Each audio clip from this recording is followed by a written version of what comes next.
नृसिंह अवतार। क्रोध, करुणा और कल्याण। कहीं सहस्त्रों वर्ष पहले, जब पृथ्वी ने पहली बार धड़कना शुरू किया था, जब ब्रह्मा ने सृष्टि रची, शिव ने संहार का दायित्व लिया, तब पालन का संकल्प उठाया नारायण ने। सतयुग की पहली सांस में ही धर्म की नींव रखी गई, सत्य, तप, शांति और न्याय के स्तंभों पर। लेकिन सृष्टि में जब जब संतुलन डगमगाया, जब अधर्म ने सिर उठाया,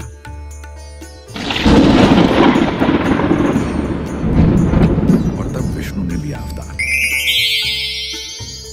ये कथा उन्हीं अवतारों में से एक की है जो न पूरी तरह मनुष्य था, न पूरी तरह पशु। ये कथा है नृसिंह अवतार की। जब यह जीवन शुरू हुआ, तब न राष्ट्र थे, न धर्म के झंडे, केवल तत्व थे। अग्नि, वायु, जल, आकाश और पृथ्वी। इन तत्वों से बना यह संसार। लेकिन यह चला एक और तत्व से जो दिखाई नहीं देता, पर सब कुछ नियंत्रित करता है, धर्म। और उस धर्म की नींव रखने वालों में एक नाम सदा के लिए अंकित हो गया, कश्यप ऋषि। वो कोई साधारण तपस्वी नहीं थे, वो थे मानवता के पहले वंशजों के पिता। उनके आश्रम से जन्मे देव, दैत्य, दानव, नाग, गंधर्व, यक्ष और राक्षस, और वहीं से आरंभ हुआ एक ऐसा युग जहां सृष्टि का संतुलन पहली बार डगमगाया। उसी संतुलन को चुनौती देने के लिए दिति की कोख से जन्मे दो पुत्र, हिरण्याक्ष और हिरण्यकश्यप।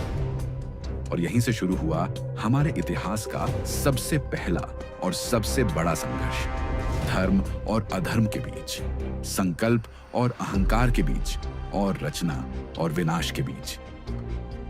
हिरण्याक्ष, दिति का ज्येष्ठ पुत्र, बल में अतुलनीय, अहंकार में अंधा और अधर्म का पहला रथी। उसने चुनौती दी स्वयं सृष्टिकर्ता को और पृथ्वी को उठा लिया समुद्र की गर्त में। सृष्टि डगमगाई, ऋषि मुनि भयभीत हुए और देवता मौन हो गए। समय ने फिर एक बार अवतार लिया। विष्णु प्रकट हुए वराह रूप में, आधा सुअर आधा मानव। महासमर हुआ हिरण्याक्ष और वराह के बीच, जल में, नभ में, पृथ्वी के गर्भ में, और अंततः हिरण्याक्ष मृत्यु को प्राप्त हुआ। पर यह वध किसी एक जीवन का अंत नहीं था, यह था एक नए तूफान की शुरुआत। हिरण्याक्ष की मृत्यु ने जन्म दिया उसके भाई के भीतर एक ऐसी ज्वाला जिसे बुझा सकना देवताओं के लिए भी असंभव था।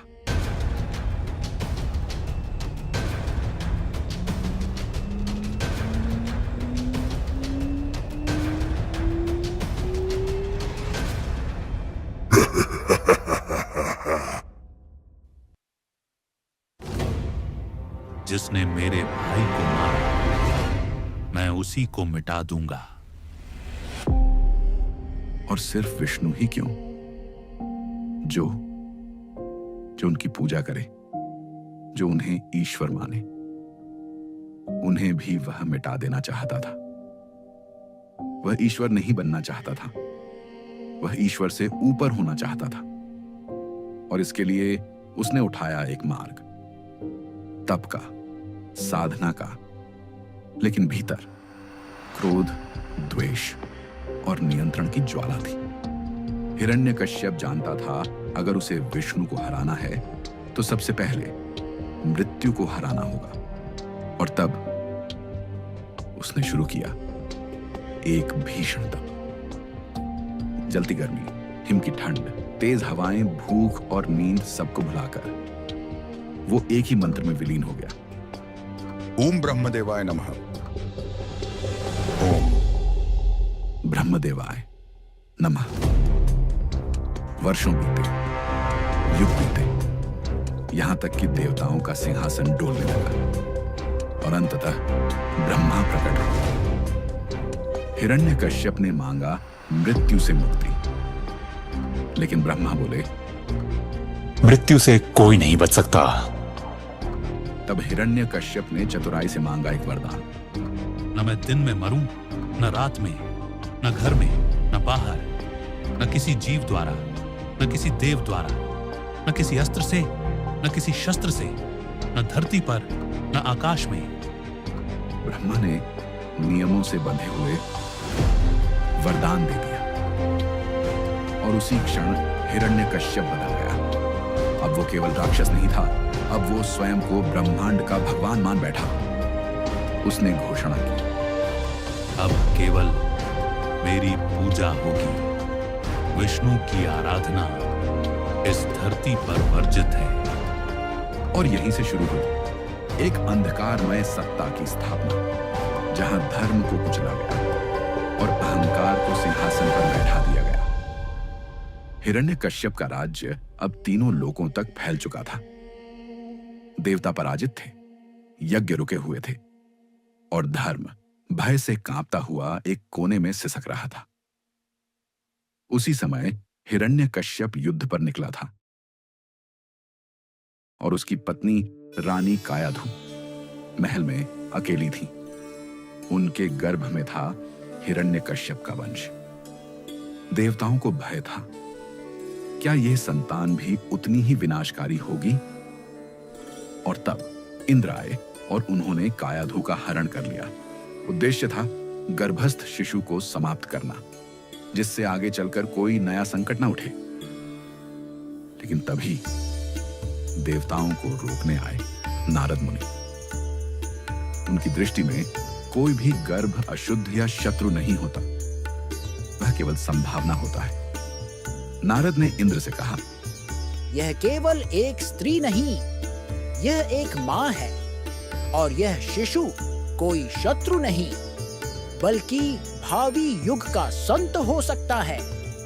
तो इंद्र ने सिर झुकाया और कायाधु को सौंप दिया नारद मुनि के संरक्षण में। नारद मुनि उन्हें अपने आश्रम ले आए और वहीं दिन रात भगवत भक्ति, तप, विष्णु की लीलाओं का गान करते रहे। पर यह केवल कायाधु के लिए नहीं था। वो शब्द, वो मंत्र, वो ज्ञान गर्भ के भीतर भी सुनाई दे रहा था। और यहीं से एक अद्भुत घटना घटने लगी। वो शिशु जो अभी जन्मा भी नहीं था, उसके भीतर ईश्वर के प्रति प्रेम पलने लगा। जब वह जन्मा, उसका चेहरा शांत था, आंखें गंभीर थीं और उसके हृदय में गूंज रहा था, ओम नमो भगवते वासुदेवाय। उसका नाम रखा गया प्रहलाद। लेकिन वास्तव में वो केवल राक्षस कुल का पुत्र नहीं था, वो था भक्ति का प्रतीक। हिरण्यकश्यप केवल एक राक्षस नहीं था, वह एक सम्राट था और एक पिता भी। उसे विश्वास था कि उसका पुत्र प्रहलाद एक दिन असुरों का महान योद्धा बनेगा। वो चाहता था कि प्रहलाद त्रिलोक पर राज्य करे, देवताओं को पराजित कर दे और स्वयं हिरण्यकश्यप की विरासत को आगे बढ़ाए। जब प्रहलाद गुरुकुल से लौटा, हिरण्यकश्यप ने सोचा, अब समय है उसकी शिक्षा और विचारों की परीक्षा लेने का। लेकिन जैसे जैसे प्रहलाद के उत्तर सामने आने लगे, हिरण्यकश्यप स्तब्ध रह गया। पिता, सच्चा स्वामी तो केवल भगवान विष्णु है, वही पालन करता है, वही मेरे आराध्य है। यह सुनते ही हिरण्यकश्यप का क्रोध ज्वालामुखी की तरह फूट पड़ा।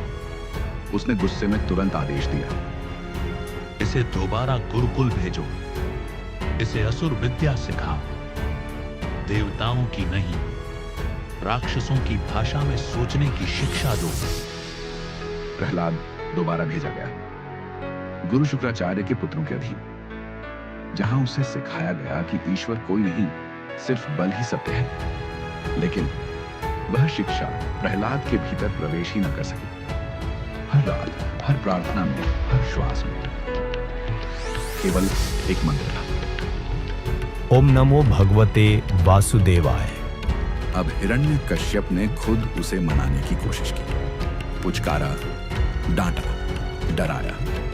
प्रहलाद, मैं तेरा पिता हूं और इस त्रिलोक में केवल मैं ही देवता हूं। इन तीनों लोकों में हर कोई मेरी पूजा करता है। मैं हूं असुरराज हिरण्यकश्यप और तू एक झूठे विष्णु को पूजता है, उसे जिसने मेरे भाई का वध किया, वो पाखंडी कपटी देवता जिसे तू अपना ईश्वर कहता है। लेकिन प्रहलाद झुका नहीं। उसका माथा केवल भगवान विष्णु के चरणों में झुका था। अब हिरण्यकश्यप ने निर्णय लिया, अगर ये मुझे ईश्वर नहीं मानता तो इसे जीने का अधिकार नहीं। उसने दरबार की सेना को आदेश दिया, मार डालो इसे, यही आज्ञा है सम्राट की। सैनिकों ने तलवारें उठाई, भालों की नोकें चमकी, चारों ओर मृत्यु की आहट गूंज उठी। लेकिन जैसे ही किसी ने प्रहलाद की ओर बढ़ना चाहा, उसकी आंखें बंद हो गईं, होठों पर फिर वही मंत्र था, ओम नमो भगवते वासुदेवाय। और फिर तलवारें कांप उठी, सैनिक ठिठक गए, मानो कोई अदृश्य शक्ति उन्हें रोक रही हो।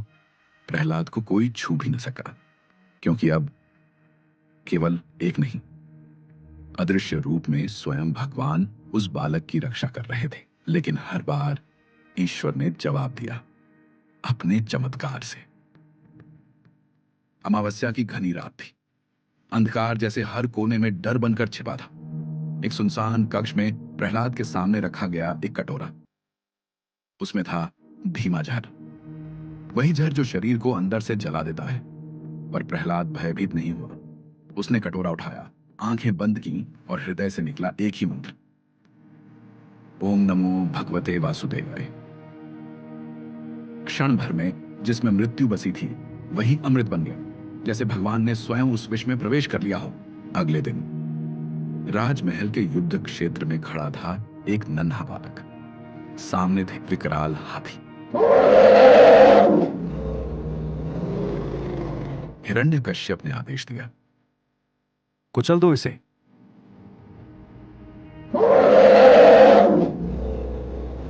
लेकिन जैसे ही उन्होंने प्रहलाद के पास कदम बढ़ाया, वो थम गए और फिर वो झुक गए, मानो कोई अदृश्य शक्ति उनके हृदय को स्पर्श कर चुकी हो।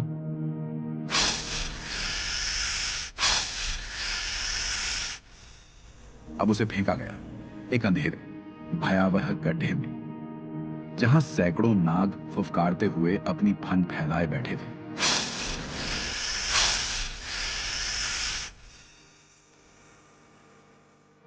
ओम नमो भगवते वासुदेवाय। तो वो नाग फुफकारना भूल गए और नृत्य करने लगे, मानो शेषनाग स्वयं प्रकट होकर भगवान की स्तुति में लीन हो गए। राजा की बहन होलिका, जिसे वरदान था कि अग्नि उसे जला नहीं सकती, उसे आदेश दिया गया प्रहलाद को गोद में लेकर अग्नि में बैठने का। वो बैठी, अग्नि भड़की, लपटें उठी। पर उस दिन अग्नि भी चुप थी। वो पहचान चुकी थी कौन पाप में लिपटा है और कौन ईश्वर में लिपटा। लपटें तेज हुई और अंततः होलिका जल गई। लेकिन प्रहलाद लपटों के बीच भी शांत, अक्षत, जैसे अग्नि उसे छूने से डर रही हो। जब अत्याचार की सारी सीमाएं पार हो गईं, जब जहर, अग्नि, पशु, पर्वत और अपमान सब असफल हो गए, तब हिरण्यकश्यप ने प्रहलाद को फेंक दिया सागर में एक पत्थर से बांधकर।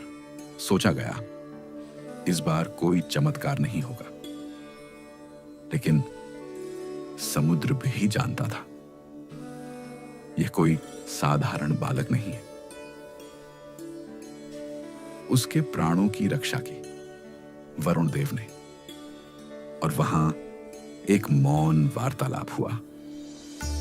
वरुण देव ने कहा, पुकारो उन्हें जिन्होंने हर बार तुम्हारी रक्षा की है। लेकिन प्रहलाद चुप था। उसकी आंखों में विश्वास था, पर एक प्रश्न भी था। मैं राक्षस कुल से हूँ, क्या भगवान विष्णु मेरे लिए आएंगे? और उस मौन प्रश्न के उत्तर में सागर के भीतर एक तेज प्रकाश उठा और स्वयं भगवान विष्णु प्रकट हुए। मांगो प्रहलाद, जो भी तुम्हारा हृदय चाहे। और प्रहलाद ने सिर झुका लिया। उसने न राज्य मांगा, न शक्ति, न सम्मान। उसने बस कहा, भगवान, बस एक वरदान दीजिए कि मैं कभी आपको भूल ना पाऊं और आप कभी मुझसे दूर ना हो। और तब भगवान मुस्कुराए। उन्होंने कहा, प्रहलाद, अब से तुम जहां भी देखोगे वहां मैं रहूंगा। तुम्हारे हर श्वास में, हर विचार में, तुम्हारी भक्ति में मैं सदा के लिए वास करूंगा।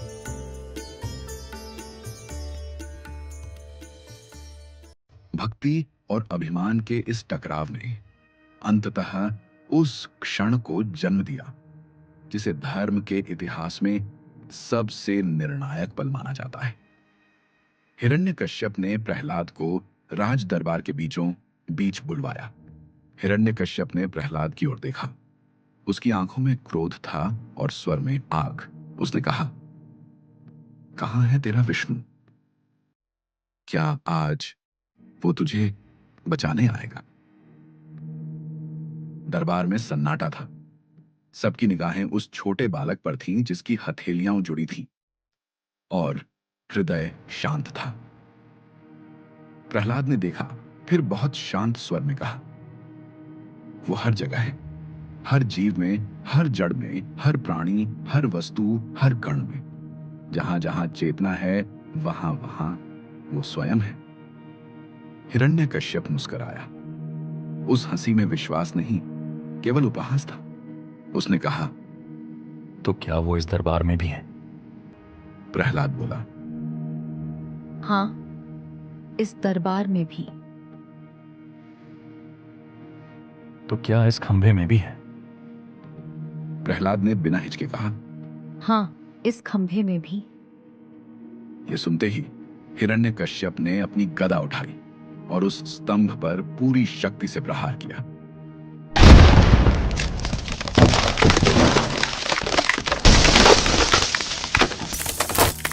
स्तंभ फटता है और वहां से प्रकट होता है एक अवतार जो न तो पूर्ण मनुष्य है, न ही पशु। वह है नृसिंह। जब नृसिंह प्रकट हुए तो उन्होंने न केवल अधर्म को मिटाया बल्कि हर शर्त का सम्मान करते हुए उसे पार किया। न दिन रहा, न रात आई। सूर्य अस्त हो रहा था। समय एक ऐसे क्षण में था जो ब्रह्मा की शर्तों से बाहर था। हिरण्यकश्यप को न घर के भीतर मारा गया, न बाहर। जहां द्वार समाप्त होता है वही स्थान छोड़ गया। उसी सीमा रेखा पर नृसिंह ने उसे पकड़ा। न कोई तलवार, न कोई गदा, केवल नृसिंह के नाखून जो किसी शस्त्र की परिभाषा में नहीं आते। उन्होंने उन्हीं नाखूनों से हिरण्यकश्यप का वध किया। लेकिन उस वध के बाद भी उनका क्रोध शांत नहीं हुआ।